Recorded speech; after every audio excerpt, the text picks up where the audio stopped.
Welcome to this first town hall meeting that the Strategic Planning Committee will be hosting this year as a part of our outreach effort to work with the community on developing our goals and strategies for the coming year and adopting, making adaptations to the strategic plan for the community. This will be the first of 3 such town hall meetings that we do, and it's going to focus on emerging trends. And what I would like to do is to give you an overview of how we're going to do this, and then as we proceed through the program, Bill Booth, who's a member of the committee, will be talking about the emerging trends, this particular section of our 3 town hall meeting processes. So, first, okay. Well,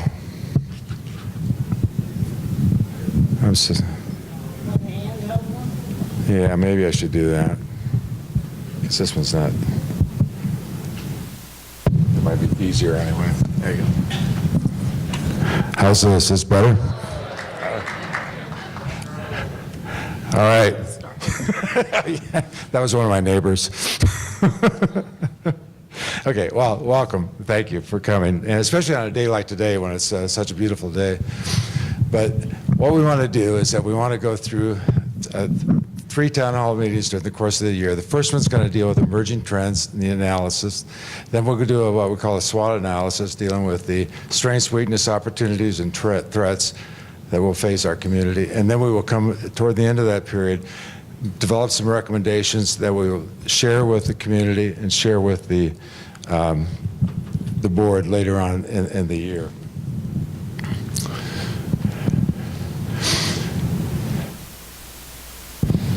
Let's see. Okay, here. The committee itself is structured. We have 9 members that are appointed by the board. The membership has to be approved by the community club. Every member that's interested is invited to submit an application, and if they would like to serve on this committee. They're 3-year terms, and we have some of our members here down front that will be in the. Hold the mic up by your mouth. Okay. Please. I shouldn't be using my hands, should I? Okay. We meet twice a month. Once we have a workshop meeting and then another one in our regular meeting, and then based on that, then that's how we come up with our priorities for the year and so forth. One of the things that we're committed to is our transparency. We're going to do that through a variety of means. One is the town hall meetings. We want to do the outreach to these community members. We also will do presentations to the board every other month in terms of the progress that we're making, and those will all be open meetings. And then the strategic plan itself will be available to all members to review. And then if anyone at any point during the course of the year is interested in making a presentation to the Strategic Planning Committee, we will gladly schedule that. As we go through this, some of the things that we will be doing are identifying national and local trends that will impact the community, the Fairfield Glade community. We will identify the core values, key principles held by the Glade members, and we will adhere to those. And we'll identify key issues and challenges facing the Glade management and the members as we move along.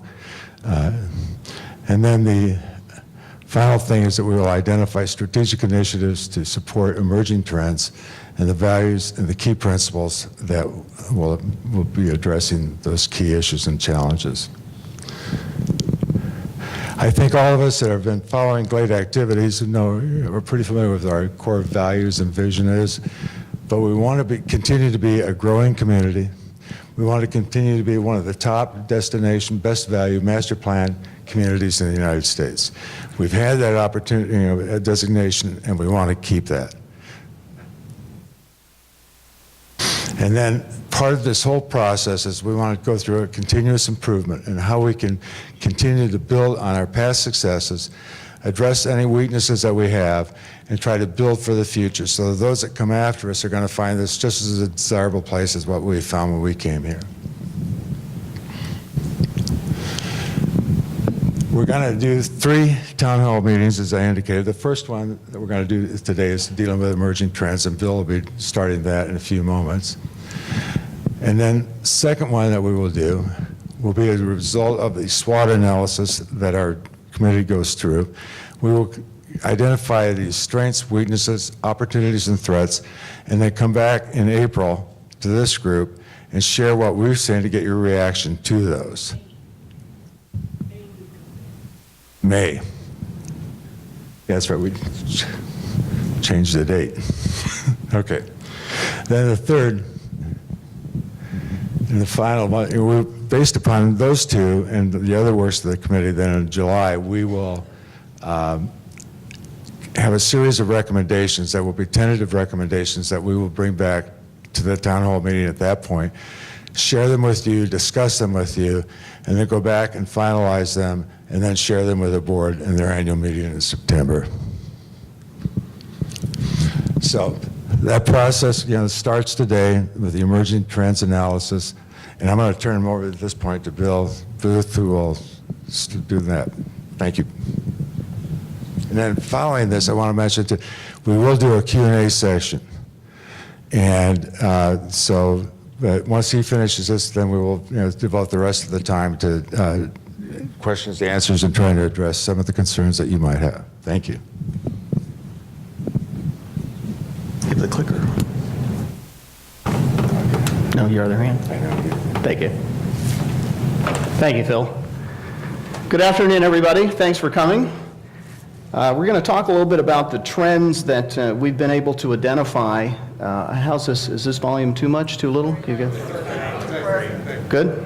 Okay. A little bit later, I'll sing a little bit, and we'll see how that works. We've done a lot of research to gather trends and gather data that will form the basis of the other steps that Phil talked about, the SWOT analysis and those kinds of things. But what we wanted to do today is to share with you the data that we've gathered, and I'm going to go through about a half hour's worth of presentation, and then what we want to do is get your reaction to what we're presenting. We're going to ask you to hold your questions during the presentation, because a lot of times you'll have a question that's going to get answered a slide or 2 later, but the whole point of this is to present to you what we found to this point, and then get feedback from you as to whether this makes sense, is this real for you, and give us some feedback. So today we're going to talk about 5 different kinds of trends that we've done research on. You see them listed up here: generational trends, economic, home sales, member dues, and amenity preferences. And we'll define those in just a second as we go through them, but we'll go through them one at a time. Where did we get this data? There's always a question of, is the data reliable? Is it real data, or we're just making things up? We got the data from the U.S. Census Bureau. We think they're pretty accurate. And we also took data from the Strategic Direction Survey that most of you probably participated in. We had almost 5,000 folks participate in that, so from that we know that we have a very low margin of error. So we feel that the data from that, particularly, you'll see the data we're looking at is really based on the kind of information that I think is pretty reliable. So those are the 2 main sources just for generational economic, and then as we get into the other trends, you'll see where we drew that data from. So let's talk about generational trends, and this is the slide I want you guys to burn into your memory, because this is going to pretty much control everything here at Fairfield Glade for the next who knows how many years. And this has to do with who's retiring and at what rate and who they are. And what we know is that 10,000 baby boomers a day are retiring. 10,000 a day, not a month, not a week, a day. And those folks, a lot of them are moving here, and that's going to continue for 16 years. So between now and 2035, we've got this massive group of this generation closing itself out and retiring. What do we know about them? Well, first of all, we know that they're right now, this year, they're between age 55 and 75. Baby boomers are defined by folks that were born between 1946 and 1964. That's most of us here. Some people are a little bit older, some people a bit younger. But 75% of us today are baby boomers, based on that survey where people said, what age range are you in? 24% of them are age 55 to 65, so they're the younger boomers. and 51% are age 66 to 75, but 75 out of 100 of us are boomers. The younger generation, Generation X, born between 65 and 79, only 5% of us are Gen X. Just 5%. The age range for those folks is this year is 40 to 54. And then the third generation that makes up the balance of our population here is the silent generation being born between 1928 and 1945. 20% of us are in that generation. So how does this look graphically? Here's the current mix of who lives here. 75% are baby boomers, little group 5% Gen X, 20% silent generation. That's who's here now. But we're here to talk about trends. We're not here to talk about the last 50 years or the 30 years or 10 years. What we're talking about is what's happening now. So we looked at the last 5 years. And here's what we find. 88% of the folks that have moved here in the last 5 years are boomers. That's almost 9 out of 10 of us that have been here in the last 5 years, come here, are in that generation. Only 7% in the Gen X, and only 5% in that older generation. So the trend is starting to form up here. We've got 10,000 people a day retiring that are boomers. 9 out of 10 of the folks that are coming here are in that group. So what can we learn from this?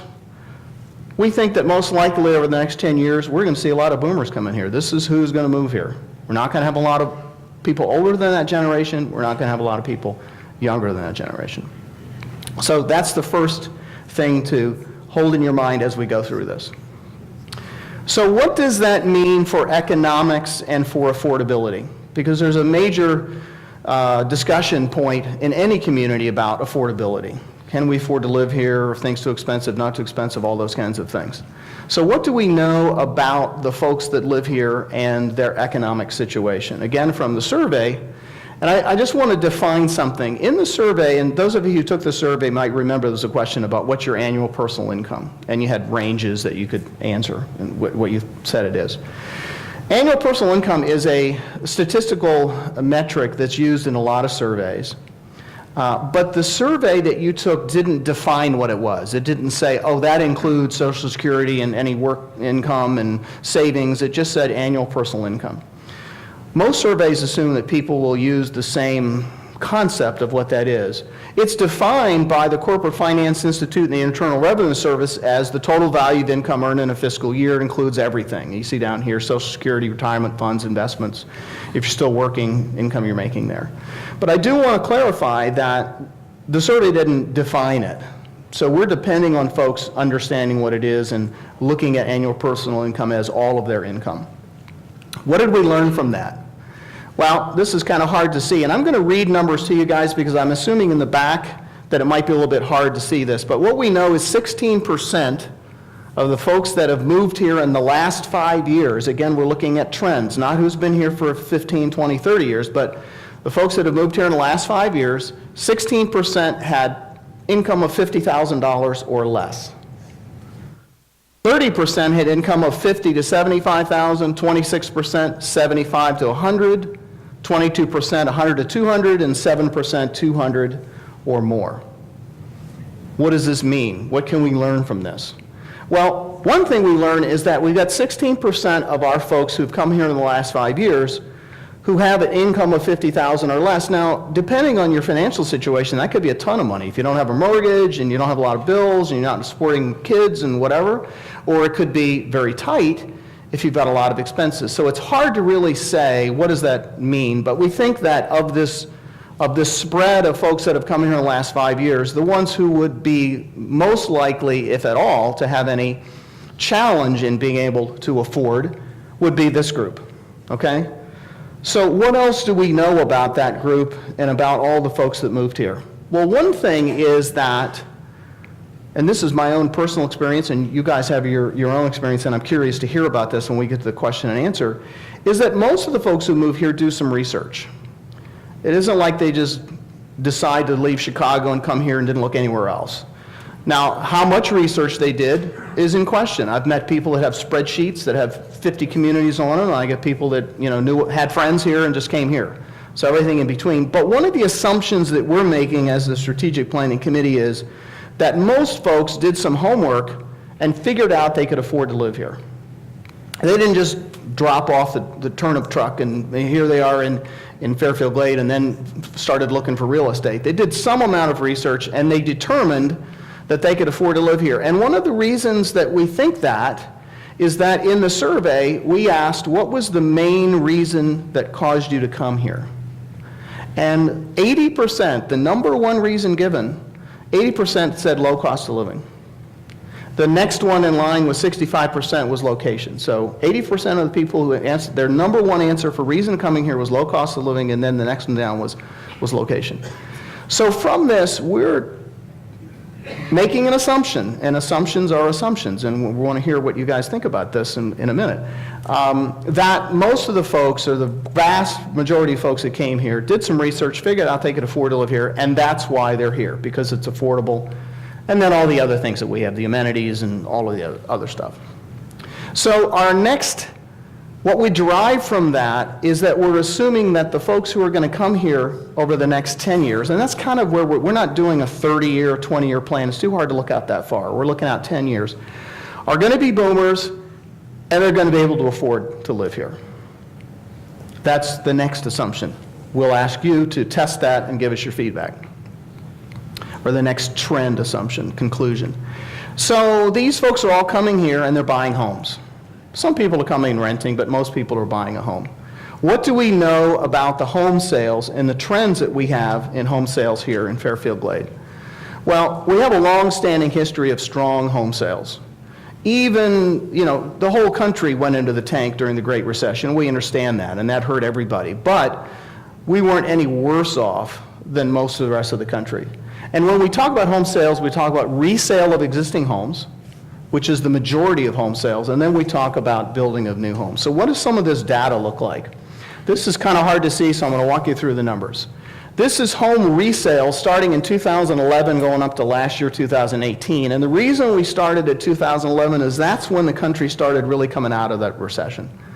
Prior to that, home sales were in the tank. Nothing was happening. So all the way back in 2011, we had 170 homes that resold here in Fairfield Glade. And then it goes steady all the way up to 2018, 460 last year. 460 homes turned over last year. Plus, we had 94 homes that were new home starts, that were sales. Way back in 2011, 51. Pretty quickly got up into the 80s and kind of hung around there. So 80s, 90s, this was a particularly high year. But you see the trend here. Kind of came up and leveled off. What we hear about the leveling off is it's somewhat controlled by access to labor. If you could get more people that were skilled to come here and build homes, maybe the builders could build more homes. So there seems to be kind of a cap there that we hear that's squeezing it down under 100. Okay, so we see the sales increasing every year. Hold that thought for a second. Resales and new, total of 390, and just go back 5 years, in 2014, 554 in 2018. What can we draw from that? What kind of assumption can we make about the future here? Well, first of all, we know that they're boomers who can afford to live here. They're coming in. We have this influx of these folks. And when we look at the tenure, this helps us understand even more about what we can expect in the future. Tenure is how long people have lived here. There was another question in the survey. How long have you been here? 5 years or less, 6 to 10, 11 to 15. 39% of the folks that are here have been here 5 years or less. Almost 40%. Almost 4 out of 10 have only been here 5 years or less, and 21%, 6 to 10. So 60% the last 10 years. So again, it supports that assumption that we're going to have a lot of influx, a lot of people coming in, because that's what's been happening, and we think that'll continue. 18%, 11 to 15 years, 22% have been here 16 years or longer. Okay, so where do we get to with all this data about home sales? Based on, and we're assuming that that acceleration is going to continue, that it's not going to just be 554, it could be higher. We're assuming accelerating home sales past 10 years from now. But if we don't even assume acceleration, we just say it stays where it is. Let's be conservative. 40% of the folks coming here in the next 10 years, right, we can estimate 40% of residents will have arrived in just the last 5 years, 60% in the last 10 years. We think that it'll probably be higher, but we're trying to be conservative. So in other words, what we're saying is that the influx of people that we've seen over the years is going to continue. There's nothing that we can see in Fairfield Glades' future that would cause people not to keep coming here. And the vast majority of people who are coming here are buying an existing home. So we don't have to build 400 homes a year to get 400 people to come here. We're selling 400 or 500 homes, 400 plus homes from existing homes. So keep that in mind as we look at member dues. All right, so we've talked about demographics, who's coming. We've talked about economic trends, how much money people have and can they afford to live here. We've talked about home sales and this influx of people continue to buy homes and build homes. What does that mean about member dues? Well, this is a very interesting and the most difficult area that we had to research because there's a lot of variability here, so I want to share that with you. First of all, we looked at all of the active living communities. This is a kind of a standard term in the industry, active living. That's what we're categorized as. And we looked in these states, Tennessee, North and South Carolina, Alabama, Georgia, Arizona, Arkansas, Mississippi, and the northern part of Florida. We didn't try to compare ourselves to Boca Raton or Palm Beach or something like that. It's a little bit different world. And we found 75 communities that meet these criteria. First of all, they have to be essentially built out. We're not interested in communities that, don't have any amenities and 4 homes are built and they're going to be great, but they're not really functioning. We looked at communities that were either completely built out or, like us, substantially built out. We looked at 500 single-family homes or more. We didn't look at places that had 50 homes or 100 homes. Too small, doesn't really compare to us. And we identified 75 communities. 27 of them are 500 to 1,000 homes. These are single-family homes. They could have condos and other things too, but had to have at least 500 to 1,000. There were 27 of those, and over 1,000 there were 48. So most of them, 2/3 of them, were bigger communities, which is a better comparison to us, given our 5,300 or so homes that we have. So what did we learn? Well, first of all, where did we get the information? I'm sure many of you have been to 55places.com. We went to their websites, we went to the realtor websites, went to HOA websites where we could find them, trying to get data on dues. What are people paying to live in these 75 communities?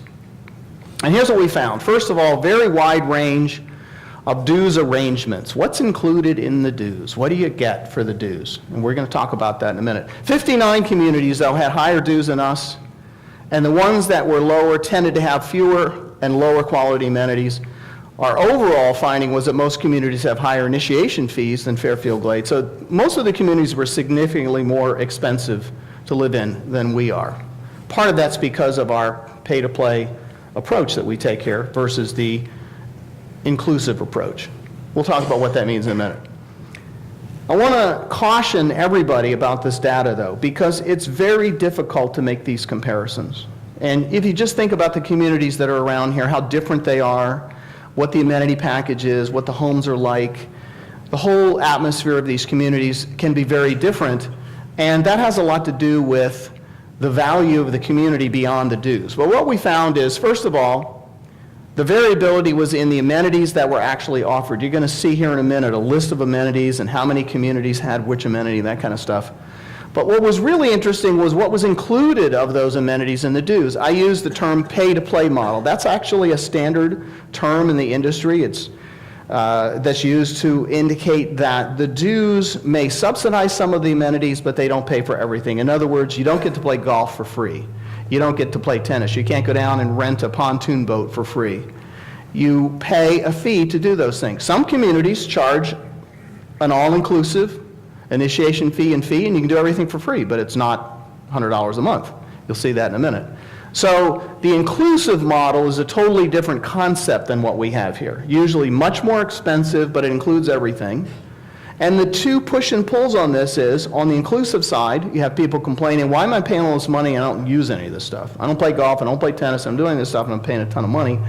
Then you have folks that are on the pay-to-play to say, well, I do play golf, why am I paying for these things? And those other folks that say, well, this is great for me because I don't do anything. So it's really a choice that a community makes at its formation, And this was made, we started in 1970. You guys are aware that next year is our 50th anniversary? And so a lot of these decisions were made way, way, way back, and we're living with those decisions today. So what's included as an issue? The quality of the amenities. We looked at places and said, yeah, we got golf. Okay, what they had was 18 holes of crappy golf versus Stonehenge, number 2 course in the state of Tennessee. That's not a compare. That's not equal, okay? We have lakes that are the size of this room or Dartmoor, that totally, you have to really look deeper. And so we're going to do that. We're going to take this to the next level. But we got enough information to present to you that I think will give you a general trend, but we're going to go a little deeper. And then the availability of amenities. I'll use golf again. Yeah, we have golf. We're in Phoenix, and you can come out and play on a Tuesday at 4 o'clock when it's 120 degrees, because that's when you're going to get on. That's a little bit different than getting on at 9:07 on a golf course when the weather's good. So availability and compaction, and then the other costs, things like initiation fees, assessments. A lot of these communities, they list their dues, but the initiation fees could be very high, and then they have assessments. Oh, we built this clubhouse, and everybody's paying $5,000 for that when you come to live here. Sorry about that. I don't know what I'm getting close to, but. And food spending minimums. There's a fun thing. Having to spend a certain amount of money on food and beverage every month. These things really make a difference in the actual cost to live. We only looked at the dues. We're going to dig way deeper into this, and we're going to come back to you later with better, more detailed information. But what we learned is this. We pay $100 a month if you have a house and you have sewer.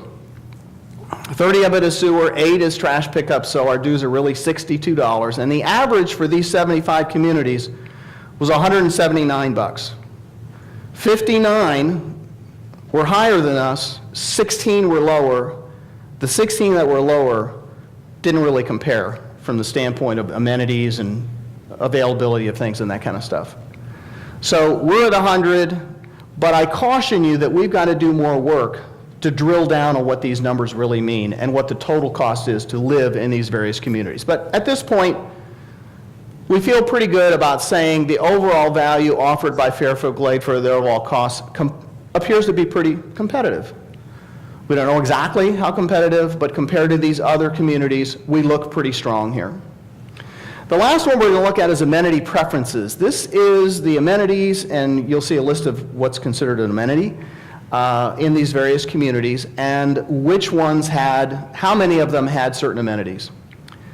So the first thing we looked at is, and again, we're looking at the same 75 communities in these states, and we had a couple of controls here too. We talked about the controls on the dues and whatever. The amenities have to be located in the community to get counted. So if somebody says, yeah, we got a bowling alley, it's 10 miles outside the community, that's not an amenity, that's a bowling alley, it's in the community. To count, it's got to actually be in the community.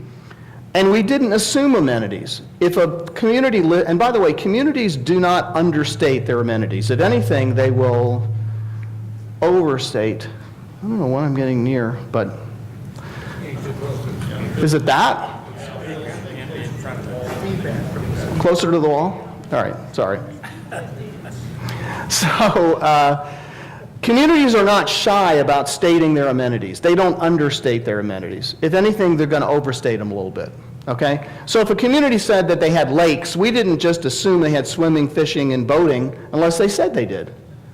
And they're not going to not say they have boating if they do. Everybody is competing for these 10,000 people that are retiring every day, and they don't want to, well, let's not bother telling people that we have these amenities. They're going to, if anything, overstate a little bit. So to be included, the amenity had to be in the community, and it had to be stated. You had to really have them tell us, our researchers, that they had it.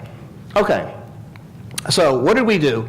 You're going to see a long list of amenities. We're broken into 3 categories, what we call high-demand amenities that were available in 50% or more of the communities with 1,000 homes. You're going to see 3 columns. Amenities, and then you're going to see 1,000 plus homes, 500 to 1,000 homes. We're going to look at that center column, which is more like us than the smaller communities. So a high demand is 50% or more of the communities have that amenity. Medium is 25 to 49% have the amenity. Low demand is 25% or less have it, okay? And that's, through that, we start to see what's most popular. Okay, here's the list, and some of you will not be able to see this in the back, but here's the high demand amenities, 1,000+ homes, that's this column right here, and the top one is outdoor pool. 98% had an outdoor pool. The bottom one in this group is an indoor pool at 52%. And everything in between, you'll notice that you can see the numbers that at 5